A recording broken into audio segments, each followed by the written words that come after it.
اور ہم باغی بھی ہیں. یعنی آپ بغاوتوں کے اور غداریوں کے مقدمے درج کروائیں جو پوری دنیا میں نہیں ہو رہے. اور جب ہم آپ کو یہ کہیں کہ کیا ہم باغی ہیں تو اس پہ بھی ہم باغی ہیں, اس پہ بھی ہم غدار ہیں. یعنی عجیب و غریب قسم کا کرائٹیریا بنایا ہوا ہے. آپ ہمارے لیے ہمارے ملک کی زمین کو تنگ کر دیں تو آپ محب وطن ہیں, اور ہم اپنی زمین پہ آزادی سے رہنے کا حق مانگیں تو ہم غدار ہیں, ہم باغی ہیں. آپ خدا نہ خواستہ کبھی ہار بھی جائیں تو آپ محب وطن ہیں, اور ہم آپ سے پوچھیں کہ حضور والا یہ کیا ہوا تھا تو ہم غدار ہیں, ہم باغی ہیں. آپ کسی ایک تجربے میں ناکام ہو جائیں تو آپ محب وطن ہیں, اور ہم صرف ناکامی کی نشاندہی کر دیں تو ہم غدار ہیں. ہم باغی ہیں. ہم ہنسیں تو غدار ہیں, روئیں تو غدار ہیں, بولیں تو غدار ہیں, چپ رہیں تو غدار ہیں, بات کریں تو غدار ہیں, نہ کریں تو غدار ہیں, ہم سوال کریں تو غدار ہیں, جواب مانگیں تو غدار ہیں, جواب نہ دینے پر ریئیکٹ کریں پھر غدار ہیں. کیونکہ ہم پیدا ہوئے ہیں حضور غداری کے لیے. ہمارے گلوں میں نا تختیاں ڈالو اور ہمیں چکر لگواؤ پاکستان کے غدار لکھ کر, ہمارے ماتھوں پہ لکھو غدار ہیں, ادھر یہاں لکھو, یا گولی مار دو, ہمارے لیے وہ زیادہ آسان ہوگا. تکلیف ہوتی ہے. ارشد شریف نے کس کے لیے آواز نہیں اٹھائی تھی؟ آپ سارے گواہ ہیں. جس کو مار پڑی وہ اس کا شدید ترین مخالف ہونے کے باوجود کہتا رہا کہ غلط مارا ہے. تو تکلیف ہوتی ہے نا. بٹ صاحب ناکامی تھی ہماری, اس کا ہم پہ اعتبار ختم ہو گیا. بٹ صاحب اس کو پتا چل گیا اب اس کا بوجھ نہیں اٹھا سکتے, وہ اس لیے ملک چھوڑ کے گیا تھا. انہوں پتا لگ گیا تاڑے تو گل اتنے ہونا. ہم پہ اس کا اعتبار ختم ہو گیا تھا. تکلیف ہوتی ہے. چپ کر کے نکل لیا. انہوں نے مذاق اڑایا اس کی تصویر دکھا دکھا کر, ہمارے اختلافات کو ہمارے خلاف استعمال کیا, ہمارے لوگوں کو تصویر بھیجی کہ یہ دیکھو بھاگ رہا ہے, فوٹو لگاؤ سوشل میڈیا پہ, گندا کرو اس کو, بھاگ رہا ہے. اور بزدل نہیں تھا. بزدل ہوتا تو تمہارے ساتھ ڈیل کرتا, تم اس کی منتیں کر رہے تھے ڈیل کے لیے. روز اسے کہتے تھے کہ آؤ بات کریں, روز اسے کہتے تھے کہ آؤ سرنڈر کرو ہمارے سامنے. اس کے بچوں کو تھریٹ, اس کی فیملی کو تھریٹ. اکیلا تھا, اس کو پتا تھا سب کو اس نے اکیلے نے سنبھالنا ہے, کوئی اور تو نہیں تھا اس کے ساتھ. جاؤ پوچھو اس کی ماں سے, میں مل کر آیا ہوں اس دن. ساری باتیں کرنے کے بعد, پورا حوصلہ دینے کے بعد, آخر میں وہ کہتی ہے کہ ارشد تو نہیں ہے نا, جو کچھ بھی ہو ارشد تو نہیں آئے گا اب. ہم پہ اس کا اعتبار ختم ہو گیا تھا, اسی قابل ہیں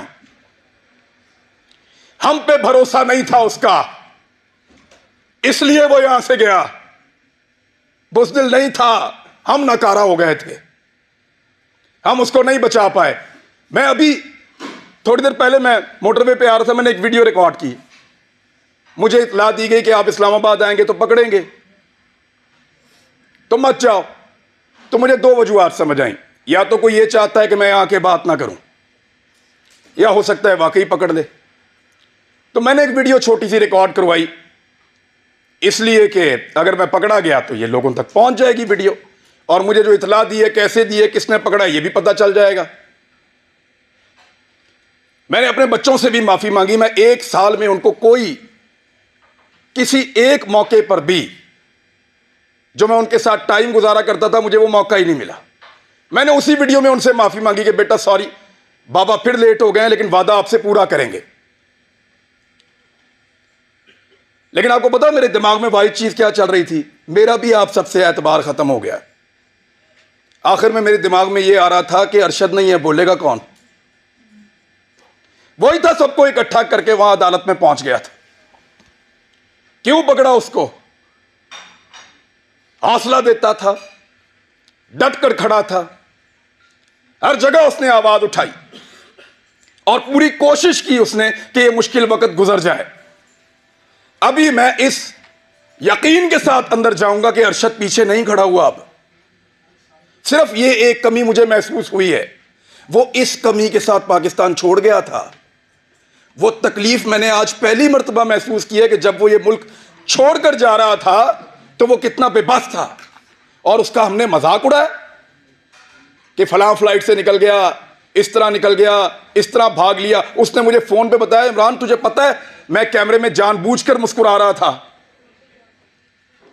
وہ اس لیے کہ مجھے پتا تھا یہ میرا مذاق اڑائیں گے. مذاق اڑاتے ہو یار, پہلے زمین تنگ کرتے ہو, پھر کوئی یہاں سے چلا جائے تو اس کا مذاق اڑاتے ہو. کیا بندوق لے کر تمہارے گلے پڑ جائے؟ وہ بھائی بولنے کا کام ہے اس کا, صحافی ہے وہ اپنی صحافت سے ٹکر دے رہا تھا, دیتا رہے گا, شہید ہے, تمہارے لیے نشان عبرت بنے گا وہ.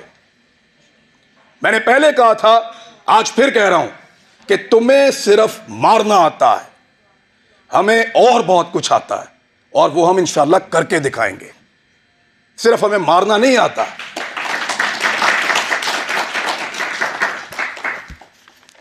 دبا دبا کے اور جس کو دبایا اسٹیبلشمنٹ نے دبایا. احمد میر کا پروگرام میں بڑا خوش تھا اس دور میں جب بند ہوا, کیونکہ ہم بھی ایک عجیب و غریب دنیا میں رہتے تھے. معاشرت علوم کی کتابیں پڑھ کے آئے ہوئے تھے, لگتا تھا سارے ہیرو ہیں, اسٹیبلشمنٹ پاکستان کی بہت وفادار ہے. سچی بات ہے, کسی کی آنکھیں پہلے کھل گئیں, کسی کی بعد میں کھل گئیں, لیکن اچھی بات ہے کھل گئی. لیکن مفادات کی پٹی باندھ کے کبھی آنکھ بند نہیں کی الحمدللہ. کبھی اس لیے آنکھ بند نہیں کی کہ مفادات کی اس کے اوپر پٹی بندھی ہوئی تھی. جب مطیع اللہ جان پہ حملہ ہوا, میں کلپ آپ سب سے شیئر کر دوں گا, میں نے مذمت کی. وہ بچہ جس کے گھر کے اندر گھس کے مارا, جس کے ساتھ آپ کا کیس چل رہا تھا, میں نے مذمت کی. جب ابصار عالم پہ گولی چلی تب مذمت کی. سب ریکارڈ کے اوپر موجود ہے, حامد میر کے اوپر گولی چلی, مذمت کی. لیکن حامد میر نے اپنے منہ سے کہا تھا, میرے بھائی نے, کہ میرا پروگرام سیاست دانوں نے بند نہیں کیا. عمران خان کی کیا اوقات ہے, بند تو انہوں نے کیا ہے. اب بولتا ہے عمران خان سے بدلہ لوں گا. اپنے مخالف کو پہچانیے, پھر اکٹھے ہو جائیں تو شاید آپ کی جان چھوٹ جائے, ورنہ ایسے ہی اسی طرح ہمارا وقت گزرتا رہے گا. میں صرف اسٹیبلشمنٹ کو ایک بات کہنا چاہتا ہوں کہ حضور آپ کا مرتبہ, آپ کا رتبہ بہت بڑا ہے. یہ بہت چھوٹے چھوٹے کام ہیں جن میں آپ پڑے ہوئے ہیں. یہ چھوٹے چھوٹے کام ہمیں کرنے دیں. اعتبار کریں ہمارے اوپر کیڑے مکوڑوں پہ, ہم غداروں کو یہ ملک چلانے دو. آپ محب وطن ہیں, بہت بڑے لوگ ہیں, آپ بڑے بڑے کام کیا کریں. آپ کا رتبہ بہت بڑا ہے, بڑا مقدس کام ہے آپ کا, ہم اس کی قدر کرتے ہیں, یوں سلوٹ کرتے ہیں آپ کو, خوش ہوتے ہیں آپ کو دیکھ کر. لیکن یہ چھوٹے چھوٹے کام ہمارے لیے چھوڑ دیجئے, ہمارے لیول پہ مت گریے. آپ بیچ میں سے نکل جائیں نا تو ان سب مافیاز کو ہم سنبھال لیں گے, میڈیا والے. بس آپ کے خلاف بولنے کو جرت کی بات نہیں ہے, دل نہیں کرتا, خدا کی قسم دل نہیں کرتا, خدا کی قسم دل نہیں کرتا. ڈرتے ورتے نہیں ہیں, پتہ ہے آپ کو, بزدل نہیں ہیں ہم. کیا کرو گے, گولی مار دو گے, مار دو. ڈرتے نہیں ہیں تم سے پیار کرتے ہیں, تمہاری قدر کرتے ہیں. ڈرو اس دن سے جس دن ہمارے اندر سے یہ جذبہ ختم ہو جائے گا. ہم پیار کرنا چاہتے ہیں, قدر کرنا چاہتے ہیں. ہمیں مت دھکیلو, دیوار کے ساتھ مت لگاؤ, اور یہ ڈرامہ بند کرو. پاکستان کے فیصلے پاکستانی کریں گے, پاکستان کے فیصلے ہم کریں گے. یہ ہمارا رائٹ ہے, لوگوں کا رائٹ ہے. ڈیموکریسی یہ کہتی ہے. یہ بند کمروں کے اندر ڈرامے بند کرو. پاکستان کو تجربہ, میں بچپن سے پڑھ رہا تھا, لکھا ہوا تھا اسلام کے لیے تجربہ گاہ بنائیں گے پاکستان کو. ہمارے لیڈرز نے یہ بتا کر پاکستان بنایا, وہ کسی اور چیز کی تجربہ گاہ بنا دیا پکڑ کے. اس کو پکڑ لو, اس کو ننگا کر لو, اس کو ڈنڈے مارو, اس کے کپڑے اتار دو, اس کو گھسیٹ کے وہاں پہ لے جاؤ, اس کو جگاتے رہو, اس کو شہروں میں پھراؤ. عجیب ڈرامے بازی ہے یار. وہ یہ ملک کا کیا بنا دیا آپ نے اس کو؟ آپ کے اپنے گھروں میں بچے نہیں ہیں؟ یعنی ہمیں ڈیوائیڈ کر کے ہم پہ رول کر رہا ہے. پہلے گورا کر رہا تھا, اب اسٹیبلشمنٹ کر رہی ہے. اس سے اگر نکلنا ہے نا تو ایک بار سوچنا پڑے گا. میں نے یہاں کسی کو تنقید کا نشانہ نہیں بنایا. میں نے صرف بتایا ہے کہ وہ کون ہے جو ہم سب کو ڈیمیج کر رہا ہے. اس موقع سے ہمیں فائدہ اٹھانا چاہیے.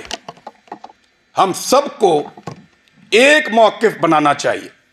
ایک موقف کم سے کم اس بات کے اوپر کہ ایک کو مار پڑے گی تو سب کو مار پڑے گی.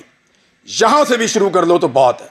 باقی مرضی ہے, اگر ڈیوائیڈ اینڈ رول کرنا ہے تو پھر کرتے رہیے. اس گندے کھیل کا حصہ بننا ہے تو بنتے رہیے. بٹ صاحب کو میں اس لیے اپریشیٹ کروں گا کہ کوئی بھی فورم ہو, کوئی بھی جگہ ہو, کوئی بھی بلائے, جب صحافت کا نام آتا ہے تو آپ لوگ آ جاتے ہیں. سر آپ لوگوں کا بہت شکریہ. حالات بہت مشکل ہیں. جس ملک کا چیف جسٹس کہے کہ وہ بے بس ہے, ادھر بٹ صاحب کیا کریں بیچارے.